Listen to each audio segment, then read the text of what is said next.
Yakut, ya ini orang muslim KTP atau gimana? Yakut ya kan. Apakah akan menyeret Jokowi? Aduh. Ini ada peluang KPK periksa Jokowi soal dana haji. Pertanyaannya, siapa yang percaya? Kalau Al-Fakir nih ditanya, siapa percaya nggak KPK panggil Jokowi? Siapa yang percaya? Kalau Al-Fakir lebih percaya Cristiano Ronaldo dan Messi main di Persib Bandung.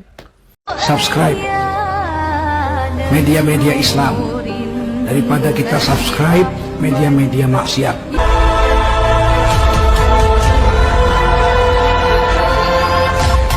Assalamualaikum warahmatullahi wabarakatuh. Jumpa lagi Al-Fakir Abi Faisal.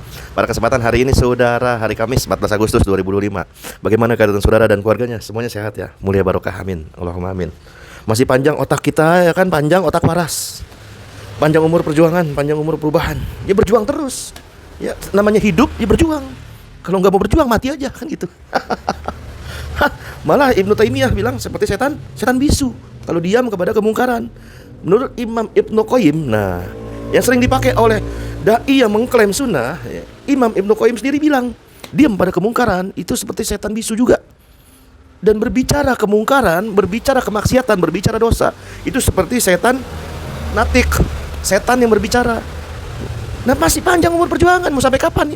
Ya sampai selama badan ini ada, hidup gitu kan. Nggak ada yang bisa menghentikan, nggak ada. Kan kadang dinyirin, ya antum mah harusnya mah diem. Kita mah semua menghendaki antum diem. Pret lah. Dakwah, amar ma'ruf nahi mungkar itu bukan kewajiban yayasan, bukan kewajiban pesantren, kewajiban setiap muslim selama dia ada KTP muslim. Itu juga kalau ada KTP. Apa muslim KTP doang?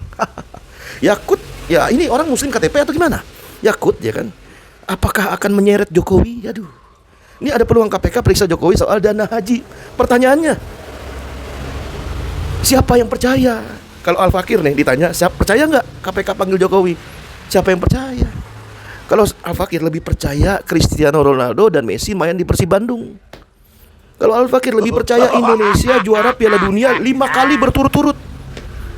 Kalau Al-Fakir lebih percaya Mbappe nanti masuk ke Persija, lebih percaya itu.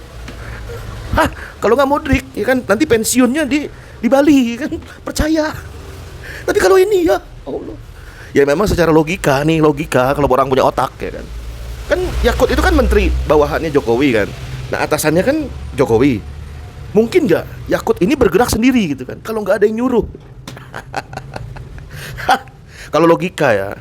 Ya tapi ya namanya Konoha ya kan, gimana ya? Jangankan Jokowi, Yakut yang ditangkap gitu kalau terbukti korupsi. Ini aja belum apa-apa aja, mantan ketua KPK Pak Abraham Samad itu yang diperiksa. Kasus korupsi bukan, kasus gratifikasi bukan, kasus penyalahgunaan wewenang bukan. Kasus apa? Kasus ijazah palsu. Apa?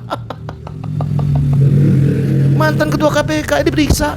Aduh, kasus ijazah yang diduga palsu. Katanya sih KPK akan memiliki peluang periksa Jokowi terkait dugaan korupsi kuota haji kerugian negara yang sudah ditaksir sampai 1 T. Nah KPK menyatakan tidak menutup kemungkinan ini. Iya, setelah ente-nya, setelah cuman omen-omen doang.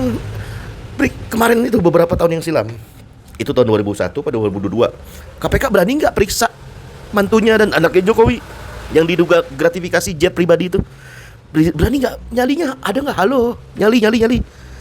Ya Allah, ini anaknya, mantunya anaknya aja nggak berani, gimana bapaknya, gimana mertuanya?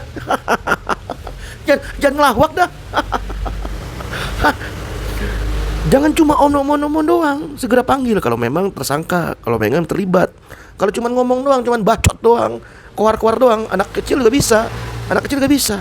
Nggak perlu banyak gelar, ini ketua KPK, ini KPK, nggak usah. Anak kecil juga bisa kalau cuma ngomong doang.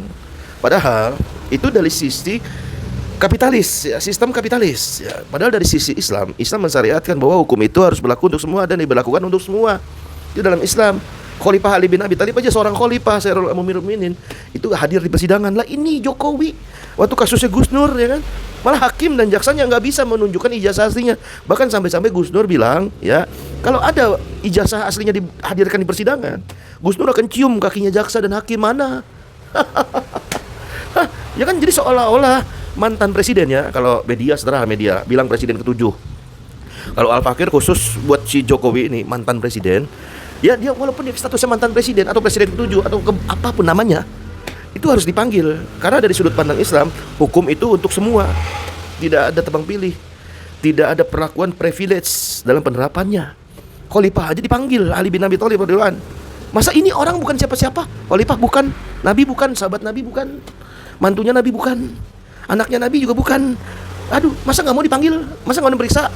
Mana diperiksanya kemarin kasus itu, yang ijazah itu, diperiksanya di Solo. Gimana itu? kayak mainan aja, apa gimana? Dalam Islam, dalam hadis riwayat Ibnu Majah, Al-Hakim dan Al-Baihaqi, Nabi SAW bersabda, tegakkanlah hukum Allah atas orang dekat maupun yang jauh. Janganlah celaan orang yang suka mencela menghalangi kalian untuk menegakkan hukum Allah.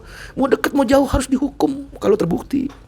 Nah, hadis tadi menjelaskan kepada kita penegakan hukum tanpa diskriminasi. Kedekatan personal tidak boleh berpengaruh saudara dalam penerapan hukum. Bisa juga misalnya kedekatan individu, kedekatan kekuasaan, penguasa, apalagi orang-orang yang dekat dengan orang dalam kuasa atau orang-orang di lingkaran kekuasaan bisa dengan mudah jangan sampai lolos dari jerat hukum. Jangan sampai kedekatan itu dipahami dari sisi kuat karena punya, kata Bang Rocky Gerung itu, punya seperindik ya kan, untuk menangkap siapapun mantan menteri-menteri Jokowi kalau nggak nurut. Janganlah kalau dipengaruhi oleh sisi yang kuat atau lemahnya dan lain sebagainya.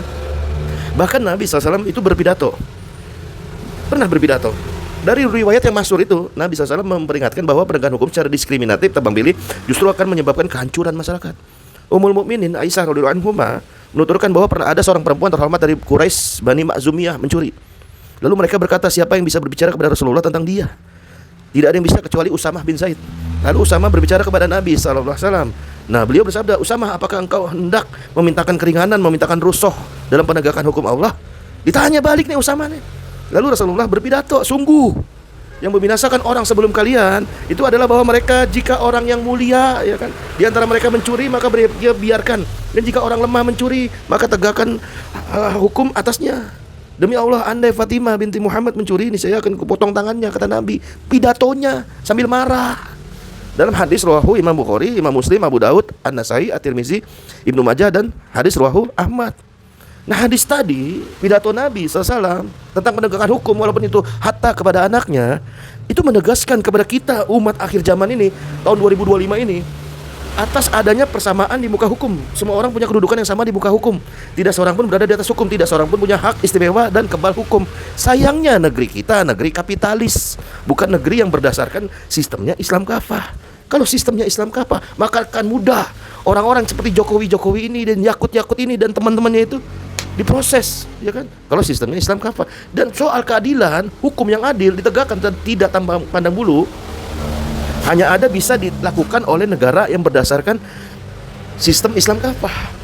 Sudah selayaknya, karena Indonesia milik Allah, merdeka atas rahmat Allah, maka mengisi kemerdekaan dengan hukum Allah. Dan jangan cuma kita pas mati, ya kan, bawa nama Allah. Kan demokrasi itu jelas dari rakyat, oleh rakyat, untuk rakyat. Pret. Allahnya mana? Salam akal waras, otak mana otak? Wassalamualaikum warahmatullahi wabarakatuh.